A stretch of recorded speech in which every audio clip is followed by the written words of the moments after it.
Jack is haunted by dreams of an Earth he has never known, a world of vibrant cities, and a mysterious woman who smiles at him with a familiarity that feels more like memory than imagination. It is the year 2077, 5 years since Jack and his partner Victoria underwent a mandatory memory wipe before being assigned to Earth. Their mission is nearly over.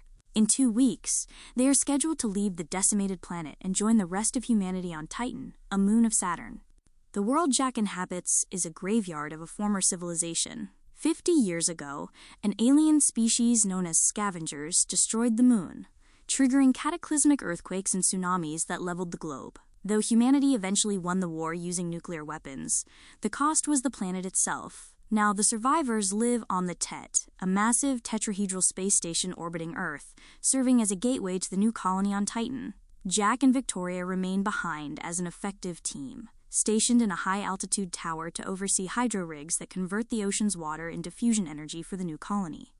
While Victoria is eager to leave and follows every directive from their commander, Sally, with meticulous care, Jack feels a deep, unexplainable connection to the ruins below. During a routine patrol in his bubble ship, Victoria alerts him to 2 downed drones, the lethal spherical machines used to hunt the remaining scavenger insurgents. Navigating through a violent storm that nearly sends his ship into a terminal spin, Jack locates the first drone in a massive crater. Despite Victoria's concern about scavenger activity in the area, Jack lands to perform repairs. As he works, he senses he is being watched from the shadows of the ruins. Using a piece of chewing gum to patch a fuel line, he brings the machine back to life. Just as the drone's weapon systems prime, Victoria detects movement nearby. Jack turns to find a dog wandering the wreckage. Before the drone's cold sensors can lock onto the animal and eliminate it, Jack quickly scares the dog away, protecting a small piece of life on a planet supposedly devoid of it. After verifying his identity, the drone disengages its weapons and scans the high ground where the onlookers were hiding before screaming back into the sky. Jack pauses for a meal, reflecting on the increasing boldness of the scavengers. Victoria remains detached, reminding him that once their mission ends, the aliens will have nothing left to inherit but dust and radiation. Jack, however, isn't finished. He ventures out on his foldable motorbike across a desiccated seabed to track the second missing drone. The trail leads to a massive sinkhole. With the Tet about to move out of range and cut their communications, Jack ignores Victoria's warnings and rappels into the darkness. He discovers the drone's beacon, but the machine itself is missing, a trap. Scavengers strike from the shadows, ensnaring him with a wire. Jack narrowly escapes, engaging in a frantic shootout as he leaps across a crumbling chasm.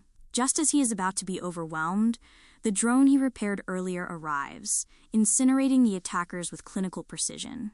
In the chaos, Jack finds an old book of Roman poetry and tucks it away. When he finally climbs back to the surface, he finds his bike has been stolen.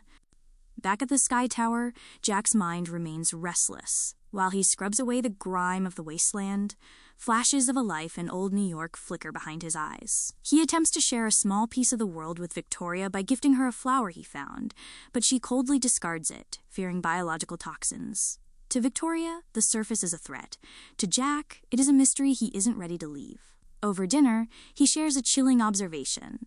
The scavengers weren't trying to kill him in the sinkhole. They were trying to capture him alive. That night, their routine continues, with a swim in the glass-bottomed pool suspended high above the clouds. Victoria tries to pull Jack back into their shared reality. But even as they embrace, the image of the mysterious woman from his dreams returns to haunt him. The peace is shattered when a massive explosion lights up the horizon. One of the hydro rigs has been destroyed. Investigating the wreckage the next morning, Jack suspects the scavengers have weaponized a drone.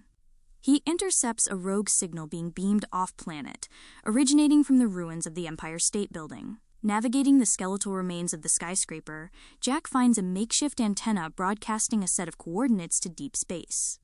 As Victoria decrypts the transmission, Jack stands in the very spot he has seen in his dreams, surrounded by the ghosts of a world he supposedly never knew. He shuts down the beacon, but the coordinates are already set for a location in the wasteland, one that holds the key to his forgotten past. Jack drifts toward the edge of his sector, nearing the invisible wall of the radiation zone that marks the end of the habitable world. Before returning to the tower, he cuts his communication with Victoria and slips into a hidden, lush ravine. Here, tucked away from the wasteland, sits a small lakeside cabin Jack has built in secret, filled with relics of the old world. books, records, and trinkets.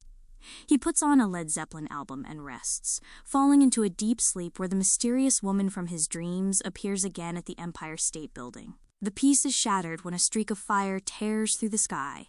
An unidentified object has crashed at the exact coordinates broadcast by the beacon.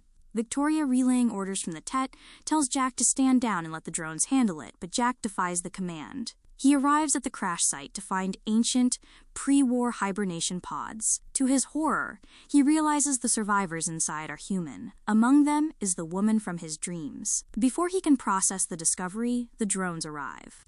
Instead of assisting, they begin systematically incinerating the pods and the humans inside.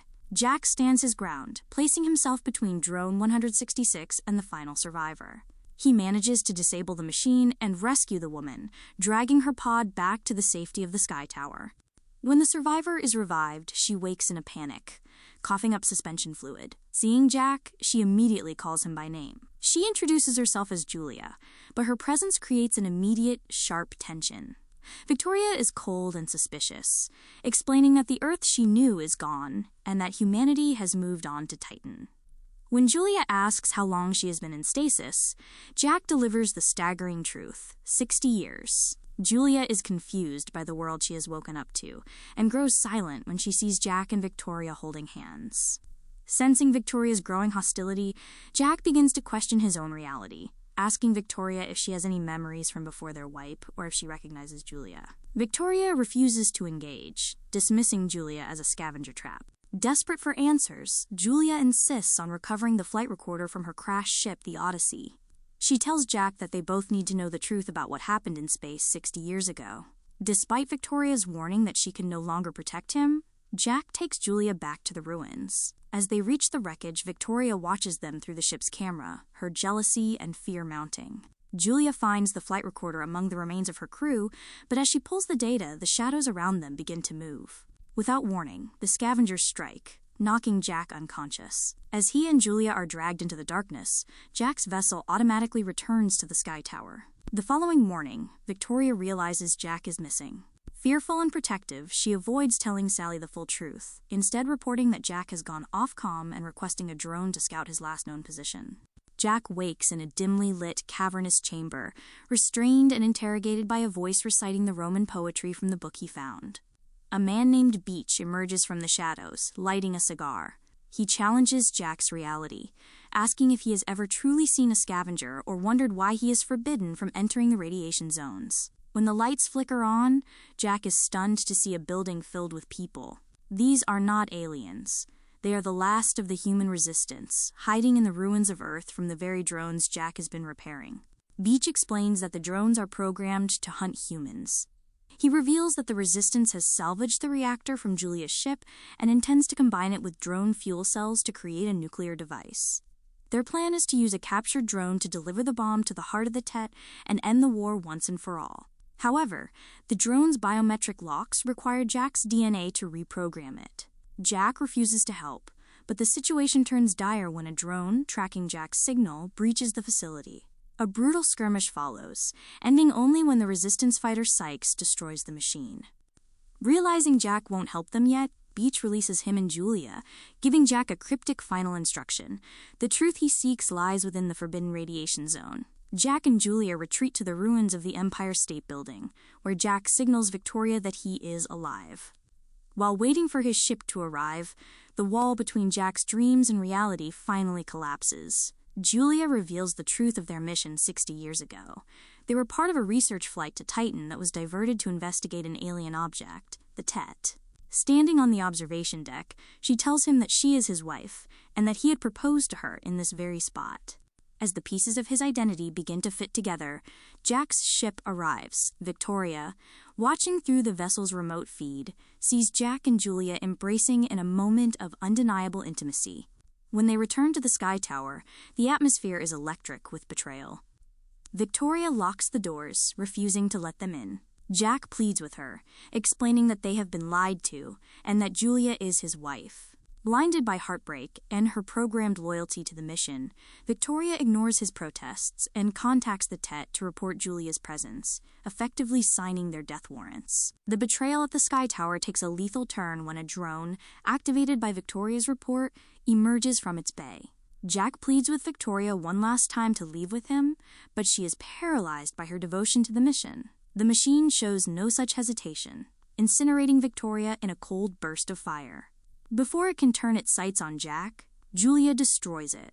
With their home in ruins, the Tet's voice, Sally, assumes a chillingly calm tone, inviting them to come in for a reassignment. Knowing it is a trap, Jack and Julia flee in their vessel, leading a swarm of pursuit drones into a violent electrical storm.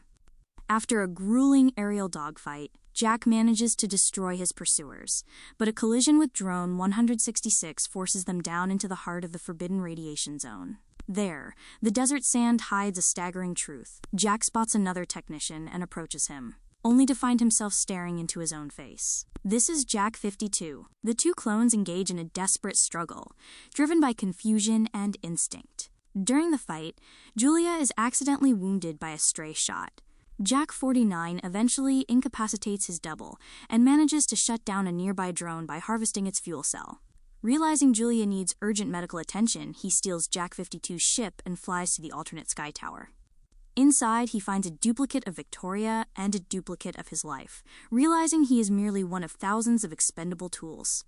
He retrieves a medical kit and returns to the wasteland, eventually taking a recovering Julia to his secret lakeside cabin.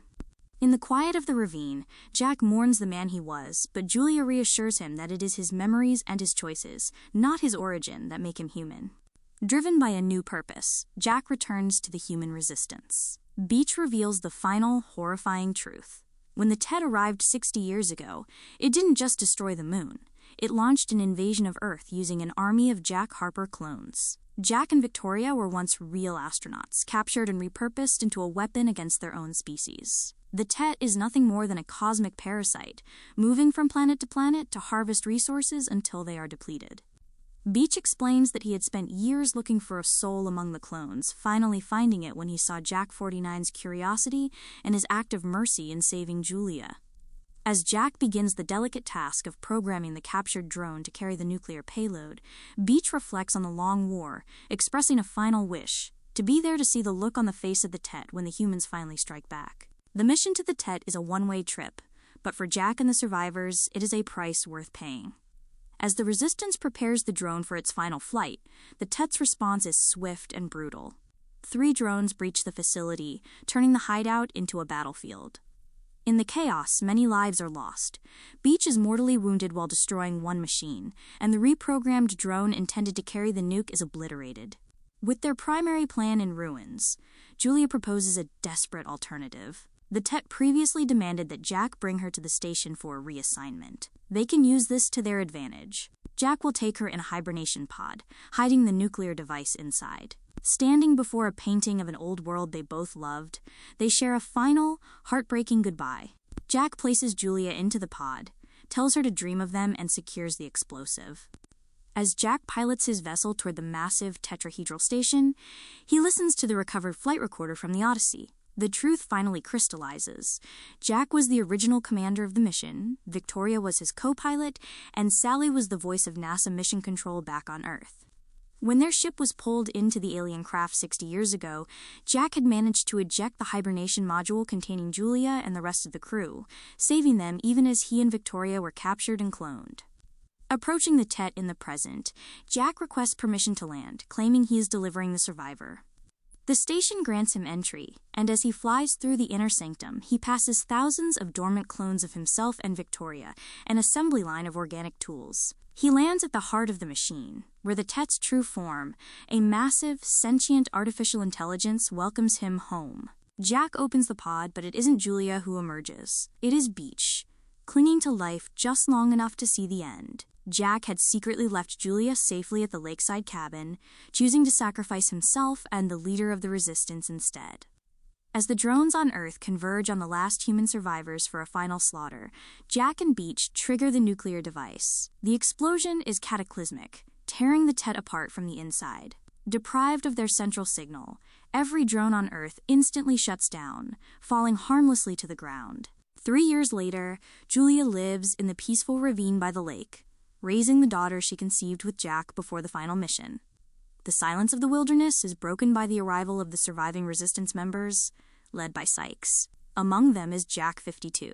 Though he is a different man, he carries the same fragments of memory and the same undeniable pull toward the woman he was always meant to love. In the ruins of a reclaimed world, Jack has finally come home. If you enjoyed this video, do the algorithm things, like, subscribe, and maybe check out the channel. It keeps the lights on and the mic warm.